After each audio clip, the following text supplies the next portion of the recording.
Uniform electric field, uniform electric field यानी कहने का मतलब कि इस तरीके से लाइंस जो पैरेलल लाइंस ड्रा की गई है और इनके बीच में समान डिस्टेंस है, तो यूनिफॉर्म इलेक्ट्रिक फील्ड को रिप्रेजेंट कर रहे हैं। यदि सेपरेशन कम ज्यादा है फील्ड लाइंस का, तो वो नॉन यूनिफॉर्म को रिप्रेजेंट करेंगे।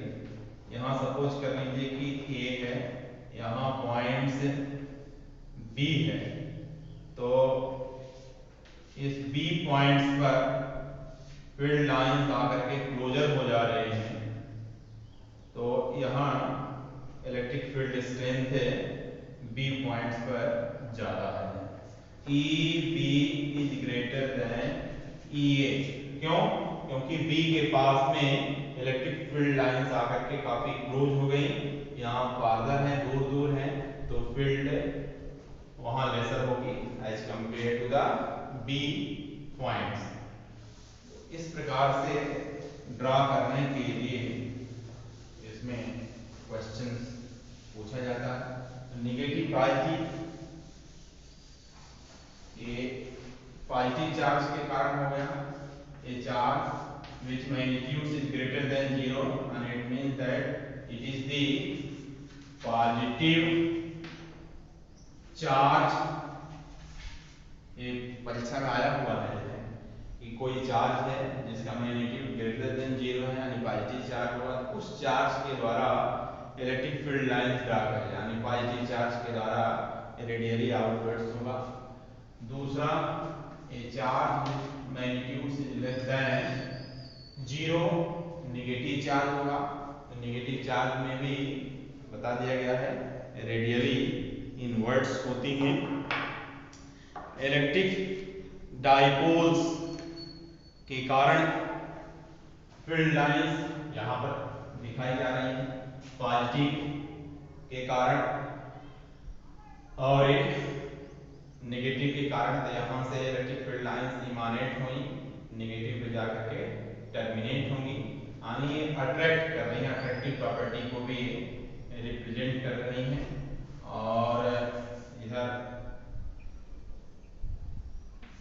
जो बची हुई लाइंस ऑफ फोर्सेस है उनको भी दिखा देंगे, इस पे से आकर के यहाँ पर सब मीट कर रहे हैं।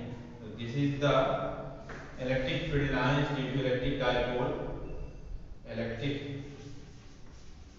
Field lines due to the electric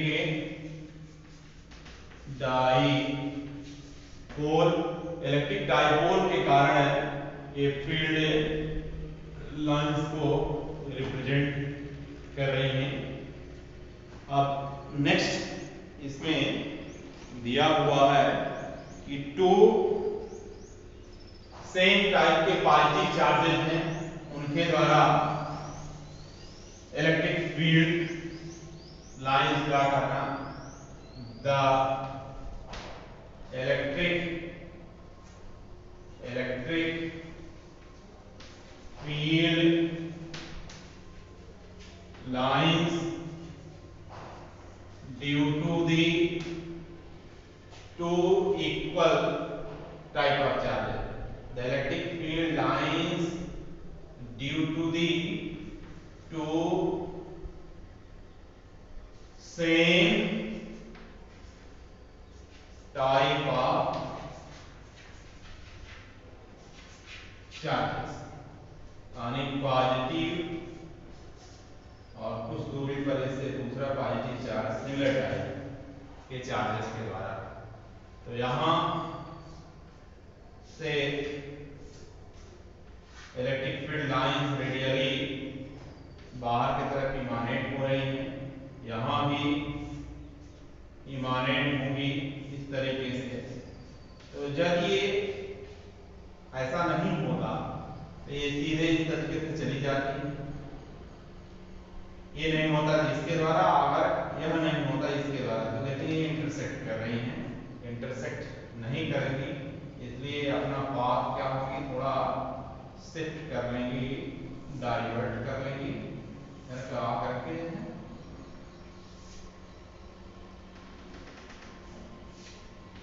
अपने पाथ को चेंज कर लेंगे। इस तरीके से एक प्रकार का रिपल्सन को शो कर रहे हैं। इलेक्ट्रिक लाइंस ऑफ फोर्सेस है रिपल्सन को बता रही हैं।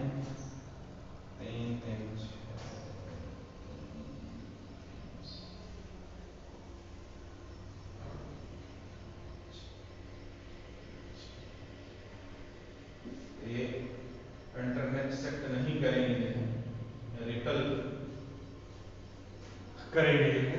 अब इनके बीच में एक पॉइंट होगा जहां पर इन दोनों चार्जेस के द्वारा कोई भी फील्ड नहीं होगी, उसको न्यूट्रल पॉइंट्स कहेंगे। न्यूट्रल पॉइंट नाम देंगे। क्यों? क्योंकि जो इलेक्ट्रिक लाइंस ऑफ फोर्सेस इधर रेडियली आउटवर्ड डायरेक्शंस में निकल रही है, लेकिन इस दूसरे चार्ज के होने के नाते वो रिपेल हो जा रही है, इंटरसेक्ट तो कर नहीं सकती। तो ये अपना पाथ है थोड़ा सा शिफ्ट कर ले रहे हैं। इसके कारण देखें, एक बिंदु इनके बीच में है जहां पर दोनों के द्वारा ही कोई फील्ड नहीं जनरेट होगी या इक्वल एंड अपोजिट्स होंगी, जिसके द्वारा नेट इलेक्ट्रिक फील्ड्स क्या हो जाएंगे, जीरो हो जाएगी। अब कोई पॉजिटिव मेटेलिक प्लेट है, नेक्स्ट जो क्वेश्चन है कि कोई पॉजिटिव मेटेलिक प्लेट है, उसके द्वारा इलेक्ट्रिक फील्ड लाइंस को ड्रा करना है। तो अभी एक पॉइंट बताया गया था कि जो इलेक्ट्रिक फील्ड लाइंस होती हैं वो सरफेस पर नॉर्मल होती हैं। इस तरीके से ये नॉर्मल, और दूसरा एक पॉइंट और है इसमें कि जो फील्ड लाइंस हैं पॉजिटिव चार्ज के द्वारा और रेडियली आउटवर्ड होती हैं, जो है आउटवर्ड डायरेक्शन में एक्सटेंडेड होती हैं, मूव करती हैं। इस प्रकार से दो पॉइंट्स में इलेक्ट्रिक फील्ड लाइंस बनाएंगे जो इस मेटल के सरफेस पर, कंडक्टर के सरफेस पर परपेंडिकुलर होगा, और पॉजिटिव चार्ज है ये दूर जा रही होंगी। अगर इसी तरीके से नेगेटिवली चार्ज डार्ट होगा तो इस पर जो इसके द्वारा इलेक्ट्रिक फील्ड लाइन ड्रा करती की जाती तो सिमिलर टाइप होता, केवल इसमें से एक एरो चेंज कर देते। क्यों? क्योंकि नेगेटिव चार्ज के द्वारा जो इलेक्ट्रिक फील्ड लाइंस होती हैं वो इनवर्स डायरेक्शंस में होती हैं। इस प्रकार से ये तमाम क्वेश्चंस बोर्ड एग्जाम में पूछे गए हैं, जिनको कि डिस्कस किया गया, तो इसको तैयार कीजिएगा। अब नेक्स्ट जो टॉपिक है वो electric flux. Electric flux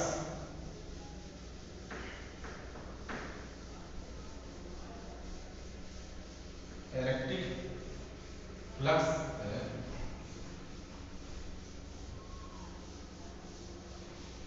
electric flux electric flux को फाई से डिनोट करते हैं, सफिक्स ई लगा दिए।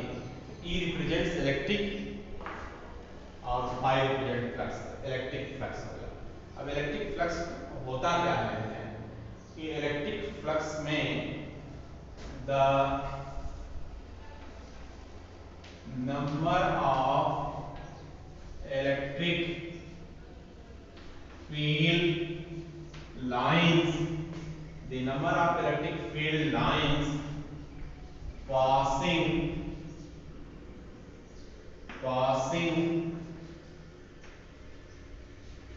through the passing through the unit cross sectional area, cross sectional area यानी इलेक्ट्रिक फील्ड्स हैं, इसके बीच में कोई सरफेस रख दिया जाए परपेंडिकुलरली, तो इससे हो करके कितनी इलेक्ट्रिक फील्ड लाइन से पास कर रही हैं उनकी संख्या को ही इलेक्ट्रिक फ्लक्स कहा जाता है। The number of electric field lines passing through the unit cross sectional area, यानी जो क्रॉस एरिया ली जा रही है वो इलेक्ट्रिक फील्ड के ऊपर परपेंडिकुलर रखी गई है। तो यहां पर देख रहे हैं कि दो फील्ड लाइंस पास हो रही हैं, तो फाई इक्वल टू 2 हो जाएगा। अब स्ट्रेंथ बढ़ा दिया जाए, स्ट्रेंथ का मतलब कि इलेक्ट्रिक फील्ड लाइंस क्लोजर हो जाएंगे, तो इतने ही एरिया में और भी फील्ड लाइंस पास होने लगेंगे। तो इस प्रकार से इसमें 4 लाइंस पास हो रही हैं, electric flux phi E equal to 4 हो जाएगा, यानी ए के बढ़ाने सेम एरिया है, फील्ड के बढ़ाने से मोर फील्ड लाइंस से पास होंगी, तो फ्लक्स इंक्रीज हो जा रहा है।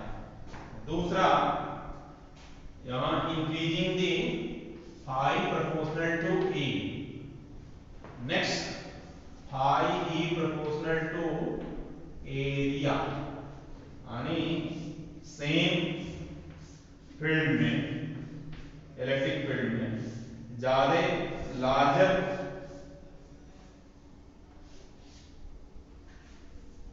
क्रॉस सेक्शनल वाला एरिया रख दिया जाए या एरिया वाला एरिया बढ़ा दिया जाए, तो इसमें देख रहे हैं कि मोर लाइंस इससे पास होंगी, 1 2 3 4 5 6, तो 5 E इक्वल टू 6 हो रहा है। यानी कहने का मतलब कि एरिया के बढ़ा देने से भी more and more field lines इससे पास होंगी, फ्लक्स इंक्रीज हो जाएगा। दूसरा, सेम एरिया को रखते हुए फील्ड स्ट्रेंथ को बढ़ा दे रहे हैं, तो इससे भी more and more field lines pass हो रही हैं। तो कंक्लूजन मिल रहा है कि phi E proportional to E, phi E proportional to A, यानी जो इलेक्ट्रिक फ्लक्स है वो इलेक्ट्रिक फील्ड स्ट्रेंथ के डायरेक्टली प्रोपोर्शनल है, एरिया के डायरेक्टली प्रोपोर्शनल है, तो phi E equal to E into A हो जाएगा, E इंटू A। तो इस तरीके से फार्मूला, इसमें एक फार्मूला जो राइट किया जा रहा है, A cross sectional area electric field के परपेंडिकुलर रखी गई है, लेकिन कोई जरूरी नहीं है कि जो क्रॉस सेक्शनल एरिया है वो हमेशा इलेक्ट्रिक फील्ड के परपेंडिकुलर ही हो, ठीक है। तो अब इसमें किसी एंगल पर भी इस तरीके से इलेक्ट्रिक फील्ड लाइंस है, यहां जो लाइंस है या this is the area of cross section, electric field lines E makes an angle theta with its area vector। तो जो इलेक्ट्रिक फील्ड का नॉर्मल कंपोनेंट होगा E cos थीटा, और इस एरिया के अराउंड E sin थीटा, तो इस situations में phi E is equal to E into A cos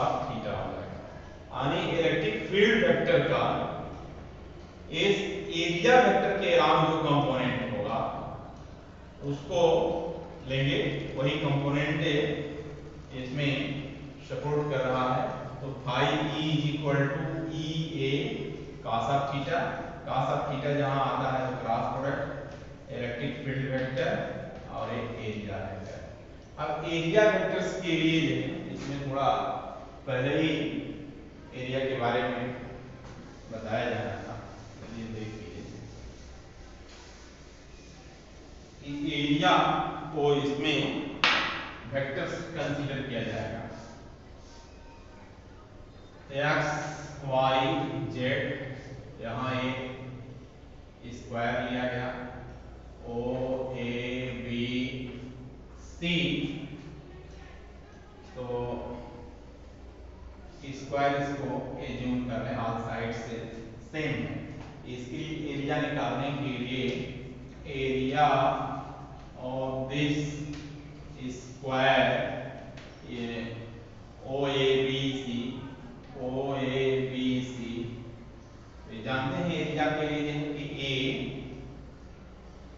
square हो जाएगा, लेकिन यहां पर एरिया ए इक्वल टू क्या लिख सकते हैं, सी बी मल्टीप्लाइड बी ए इंटू ए, इसकी डायमेंशन यदि ए मान लिया जाए तो ए इंटू ए स्क्वायर हो जाएगा। अगर इसको वेक्टर फॉर्म में राइट किया जाए तो ये देखिए क्या है कि आई कैप हो जाएगा, C B is equal to A I cap, B A is equal to A minus J cap हो जाएगा, तो यहाँ माइनस जे कैप और ए साइड्स है तो J cap cross I cap, यहाँ आई जे के, तो J cap cross I cap A square minus K cap हो जाएगा, और ए स्क्वायर के कैप भी हो सकता है। तो यहाँ जो एरिया को यहाँ वेक्टर फॉर्म में कर लेंगे, क्रॉस प्रोडक्ट लिया जा रहा है तो क्रॉस प्रोडक्ट के फॉर्म में करेंगे तो आपका एक वेक्टर क्वांटिटी आएगी, क्योंकि area is equal to C B into B A, तो सी बी को लिखेंगे तो A I cap vector form में, B A equal to A minus J cap हो जाएगा, नीचे की तरफ ऊपर को वाई एक्सिस के नाम जे कैप होता है, नेगेटिव बी टू ए हो रहा है तो यहाँ पर माइनस जे कैप हो जाएगा। इसका चेंज करेंगे पोजीशन तो माइनस हट जाएगा, जे क्रॉस आई कैप हो जाएगा, ए स्क्वायर माइनस के कैप हो जाएगा, तो जेड एक्सिस के निगेटिव डायरेक्शन में रिप्रेजेंट कर रहा है। अब यदि इसका ए क्लॉकवाइज डायरेक्शंस में कर रहे हैं तो अंदर की तरफ एरिया वेक्टर की डायरेक्शन आ रही है, यदि सेम थिंग को एंटी क्लॉकवाइज ले लिया जाए तो एरिया इज इक्वल टू मान लीजिए O A multiplied A B, O A is equal to vector O A is equal to A I cap and A B is equal to A J cap लिख सकते हैं, तो A I cap cross A J cap, तो A square I cap cross J cap, और हम लोग जानते हैं कि since I cap cross J cap is equal to K cap, यही area vector is equal to A square के cap हो जाएगा। तो 2D टू डायमेंशनल में एरिया हम वेक्टर फॉर्म में राइट कर सकते हैं, तो चाहे अंदर की तरफ या बाहर की तरफ जो है दोनों ही डायरेक्शन से इसकी पॉसिबल हो सकती है। जैसे एक्स वाई प्लेन में कोई सरफेस दिया गया तो उसमें ए स्क्वायर के कैप पॉजिटिव या ए square minus K cap, A square के कैप पॉजिटिव का मतलब बाहर की तरफ आउटवर्ड डायरेक्शन हो जाएगी एरिया वेक्टर की, और ए स्क्वायर माइनस के कैप का मतलब कि इनवर्स अंदर की तरफ हो जाएगी। अगर यही वाईजेड प्लेन में लिया जाए तो वाईजेड प्लेन में ए स्क्वायर आई कैप का ए स्क्वायर माइनस आई कैप डायरेक्शन हो सकती है एरिया वेक्टर की। अगर एक्स जेड प्लेन में एरिया वेक्टर लिया जा रहा है तो इसकी डायरेक्शन ए स्क्वायर जे कैप या ए स्क्वायर माइनस जे कैप हो सकता है। तो 2D डायमेंशंस में दोनों ही डायरेक्शंस पॉसिबल हैं। तो यहाँ पर ध्यान रखेंगे कि एरिया को स्केलर नहीं, क्योंकि पहले जो कंसेप्ट है एरिया को स्केलर माना जाता है, लेकिन यहाँ एक ओपन सरफेस लेते हैं, पॉज लेते हैं, तो इसमें जो एरिया आती है वो वेक्टर फॉर्म में कंसीडर किया जाता है। तो जो इसकी डिफिनीशन है इलेक्ट्रिक फ्लक्स की, the number of electric field lines passing perpendicularly to the surface, passing perpendicularly to the surface. अगर इसी सरफेस को क्रॉस सेक्शन ले लिया जाएगा, क्रॉस सेक्शन में क्लियर है कि that area is kept perpendicular to the electric field. इस प्रकार से इसमें परपेंडिकुलर जो फील्ड लाइंस पास हो रही हैं वो कितनी हैं, एरिया वेक्टर के परपेंडिकुलरली इलेक्ट्रिक फील्ड लाइंस कितने पास हो रही हैं। तो इसमें यहाँ पर जो बताना था कि phi E is equal to the scalar product of electric fields as well as the area vector, या phi E is equal to E A cos theta। अब दो वेक्टर के स्केलर प्रोडक्ट में हम लोग जानते हैं कि ये phi जो प्रोडक्ट रिजल्टेंट मिलता है वो स्केलर क्वांटिटी मिलती है। तो electric flux is a scalar quantity, electric flux is equal to E into A आ रहा है, इसकी unit it's SI unit is equal to electric field की newton upon coulomb into metre square, या equivalently इसी के समतुल्य एक दूसरी SI unit of flux is equal to electric field को पोटेंशियल डिफरेंस अपॉन यानी V by D into A के फॉर्म में, तो volt upon metre into metre square एक पावर रिड्यूस हो जाएगा, तो वोल्ट इनटू मीटर भी होता है। तो इलेक्ट्रिक फ्लक्स की यूनिट, इलेक्ट्रिक डाइपोल मोमेंट की यूनिट अक्सर एग्जाम में पूछा जाता है, तो इसको ध्यान में रखें कि the SI units of electric flux is equal to newton upon coulomb into metre square, या इसी के समतुल्य अगर इलेक्ट्रिक फील्ड को volt upon distance potential difference upon separation of the electric plates, तो उस केस में formula volt upon metre into metre square simplify होगा, वोल्ट इनटू मीटर आ जाएगा। तो 2D में इलेक्ट्रिक एरिया वेक्टर की जो डायरेक्शंस इनवर्ड्स आउटवर्ड्स दोनों ही संभव हो सकती हैं, और इसका निकाल के यहां दिखाया भी गया।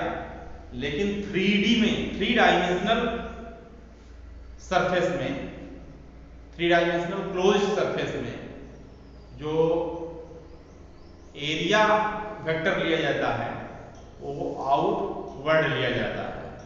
नॉर्मली आउटवर्ड कंसीडर किया जाता है, उसमें इनवर्ड्स नहीं। हमेशा हर एक सरफेस पर आउटवर्ड एज्यूम किया जाएगा। जैसे सपोज करिए कि एक यहाँ पर इलेक्ट्रिक फील्ड लाइंस है, इसी में एक ट्यूब बना दिया जाए तो 1 2 3 4 5 6 फेसेस हैं। यहाँ बाहर की तरफ, नीचे की तरफ, सामने भी, इसके जस्ट पीछे, फ्रंट बैक। तो हमेशा बाहर की तरफ इसकी डायरेक्शंस ली जाती है और दिखाया जाएगा यूनिफॉर्म इलेक्ट्रिक फील्ड्स में। जब 3 डायमेंशनल सरफेस रखा जाता है, जो है क्लोज सरफेस रखा जाता है जिसमें कोई चार्ज इनक्लोज ना हो, तो टोटल फ्लक्स से 0 होता है। इसको मैं कल करके दिखा दूंगा, तो आप लोग इतना तैयार कीजिएगा। आगे इस पर प्रॉब्लम मैं दूंगा, या जो भेजा है कल मैंने शाम को, उसमें प्रॉब्लम ऑलरेडी होगी, उसको देख करके सॉल्व करिएगा।